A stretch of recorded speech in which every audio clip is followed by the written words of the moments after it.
pretty much stock RSV4. I mean, it got some carbon fiber all over the place, so I mean, it's probably a tad bit lighter than a stock RSV4R, not the factory. All I have is the MIV slip-on.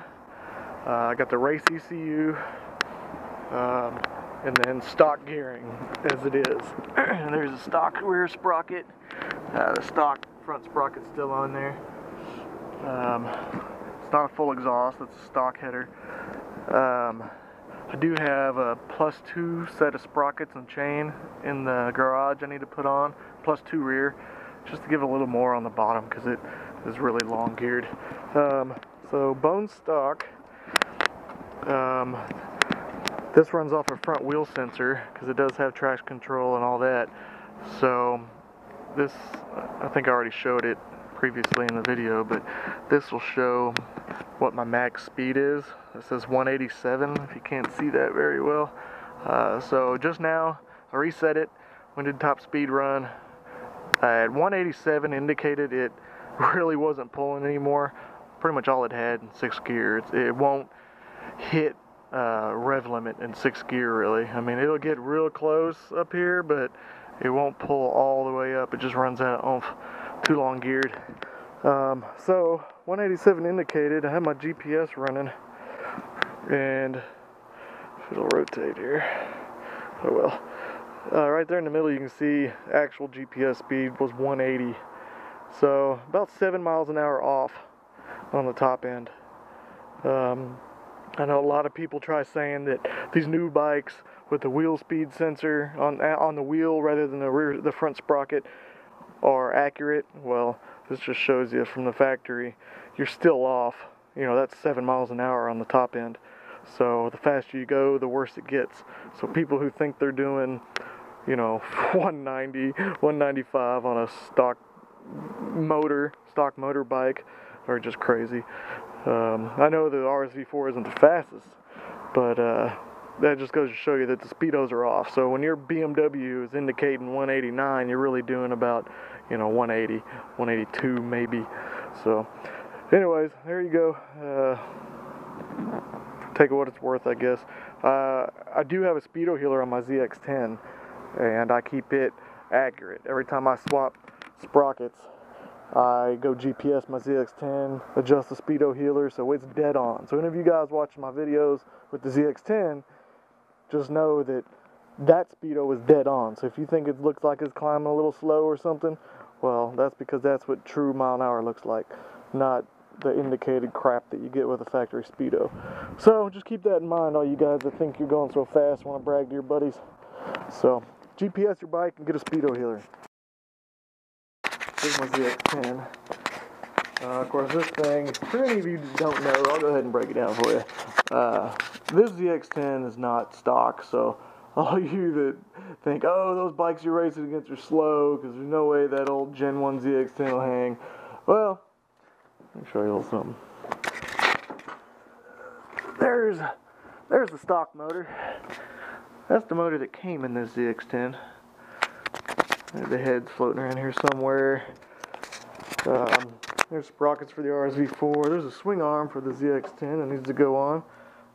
That's a track dynamic 14 over. It's going to go on there soon. Should be running mid to low 8s once I do that. And there's the chain guard. Just so y'all know how ZX10 oriented I am, I even have a spare race cam. If I ever screw that motor up, I got an extra cam floating around. There's extra sprockets, calipers, rotors, a whole drawer full of sprockets here. There's one down. There's 3 up for the rear. I've got the 1 up on there and 1 down on there. Actually, yeah, that's right. This is stock. No, that's 16. What am I running right now? Oh, that's right. I went for a top end run. I'm running stock 17 and then +1 in the rear. That's a +3 rear. That is a 15, so that's 2 down for the front once I start hitting the drag strip. And this is actually 1 up for the front. I was going to go to the Texas Mile and run 1 up in the front and 1 up in the rear, which would be essentially 2 down in the rear for more top speed. here's another cam. This motor has been opened up, bottom end stock, but we did mill the head. Cylinder has been milled 10,000ths. Got a thinner head gasket. Stock is a .65, this is a .045, 0.065045. Have the 08 Kawasaki intake race cam on here. Stock exhaust cam. Well, stock exhaust cam. Race intake, stock exhaust. And then we degreed the cams. I've tried 2 different degrees. Tried 110, 102. That was building too much top end. And even with my rev extend, the peak power was peaking past redline. So we moved it back to 108, 103, which is pretty perfect. It peaks around 13.1, and then I redline at 13.5. A stock ZX10 redlines at 12.6. So I've extended the redline on here through the power commander, which is fully tuned. Got the ignition module running a little extra timing, plus the extra RPM. Full Akrapovic, you can see the bluing on there, maybe. Full Akrapovic system. See how big the diameter of this pipe is. Full Akrapovic all the way back. Chop the can about 5 inches off stock length. Okay, on top of that, like I said, the sprocket's been changed. Running a 520 setup on here, so it's a little thinner, a little lighter. Like I said, that's +1 rear right now. 520 chain. I'm running stock sprocket up front right now. I swap around all the time. But when I do, like I was getting at earlier, I've got a speedo healer here. And so you can go and calibrate this every time you change a sprocket. It's got an A and a B setting, so you can have 2 different setups. And calibrate the air in the speedometer. And so I've got a recall on here also that I can hit to see my top speed. And so I'll go out, GPS it, see how far off my indicated top speed is versus my GPS speed, and then I'll calibrate the speedo healer down there until I get it dead on. So if you watch one of my videos, you know the speed indicated is dead on. Vortex rear sets. I've got the lowering toys, lowering links to back here. The back's lowered a little bit. The front, as you can see, is lowered quite a bit. Got the different levers.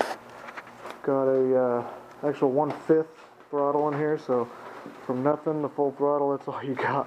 So it's real quick getting to full throttle. OZ wheels. The OZ wheels on here. I'm a little dirty right now.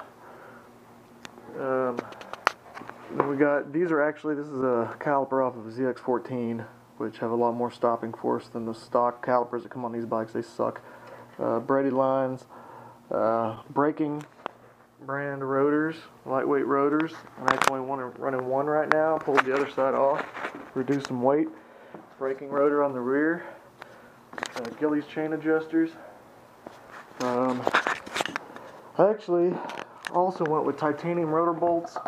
I've got ceramic bearings in these wheels. So with the titanium rotor bolts, dropping a rotor, I've got a lower profile tire. I'm running a 60 series tire up here instead of a 70.